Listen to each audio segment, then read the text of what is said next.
অনেকটা বিনা বাধায় সিরিয়ার তৃতীয় আরেকটি শহরের নিয়ন্ত্রণ নিয়েছে বিদ্রোহীরা। আলেপ্পো হামার পর এবার হোমসও তারা দখলে নিয়েছে। বাশার আল আসাদের ২৪ বছরের শাসনকে টিকিয়ে রাখতে এখনও লড়াই চালাচ্ছে সিরিয়ার বাহিনী, তবে ফ্রন্ট লাইনে তাদের খুব একটা কার্যকর দেখা যায়নি।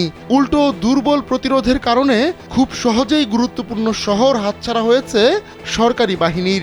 ঐতিহাসিক গুরুত্ব থাকা হোমস শহরে বিদ্রোহীরা উত্তর ও পূর্ব দিক থেকে ঢুকেছে, তবে এ নিয়ে তাৎক্ষণিক মন্তব্য করেনি সিরিয়ার সেনাবাহিনী। এরই মধ্যে বিদ্রোহীরা সিরিয়ার রাজধানী দামেস্কে ঢুকে পড়েছে বলে খবর বেরিয়েছে। রোববার সকালে নিজেদের টেলিগ্রাম চ্যানেলে বিদ্রোহীরা নিজেই দামেস্কে ঢুকে পড়ার কথা জানিয়েছে। ইডেন বে কক্সবাজার সমুদ্র সৈকতের উপর নিজেদের একটি ঠিকানা।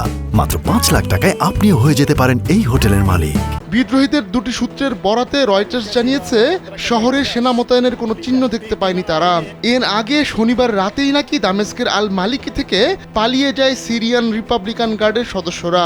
রাজধানীর এই এলাকাতেই বাশার আসাদের বাড়ি অবস্থিত।